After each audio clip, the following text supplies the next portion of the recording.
So my Monday memory for today is not really an event. It's actually a person. Because next month our youth group was scheduled to go to Owensboro, Kentucky for our third mission trip there.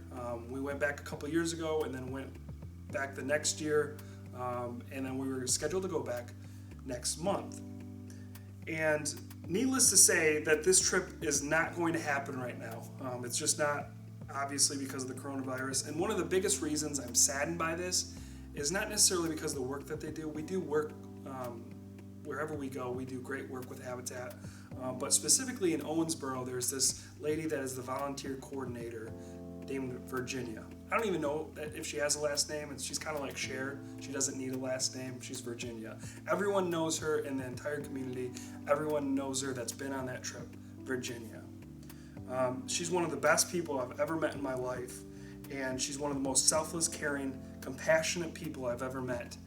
And the love of Christ is truly present in her. And I'm going to talk to you through a little bit of why I see that and why the memory of her and those trips is so important to me.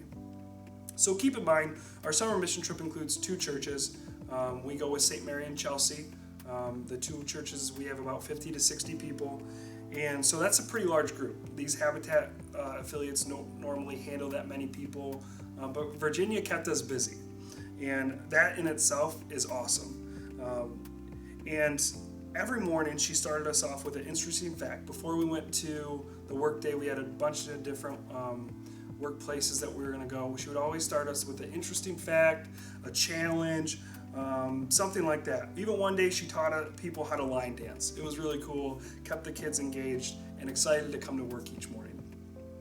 And no matter what, she always stressed the importance of safety and started our day off with prayer. Before we even got to the work, we had a foundation in prayer and a foundation in safety.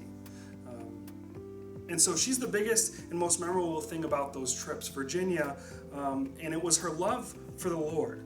Something that just radiated, and you can't really put it into words even though I'm trying. It just radiated love coming from her.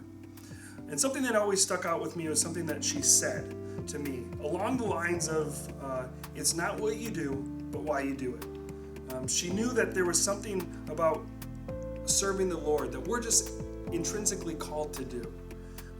And she instilled that same lesson and knowledge in the people that served with her, namely a lot of the people, a lot of the youth from St. Gerard Church over the last number of years.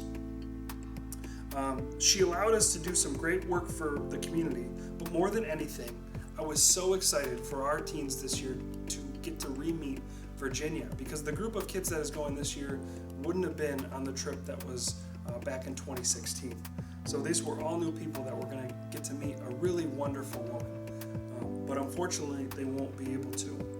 And part of it is I was hoping Virginia would just kind of infect them with, not the coronavirus, but all the wonderful characteristics that she has, compassion, love. And I just think it was something that would have been a great experience for them. So one specific thing about Virginia, when we were in Kentucky in 2016, she was receiving an award by the governor of Kentucky as she celebrated 10,000 hours of service, and that was primarily with Habitat for Humanity. She is still serving Owensboro Habitat today, so 4 years later, she's still serving, and those hours are racking up. I wouldn't be surprised if she received more awards. It saddens me that the teens won't have the chance to meet her, learn from her wisdom. But I am thankful to God for the people that have been able to see Virginia and everything that she has done and offered. And I think the one lesson that we can take away from this Monday memory is that, just like Virginia said, it's not what you do, but it's why you do it. Are you responding to God's call to serve your neighbor? God bless and thank you for Virginia.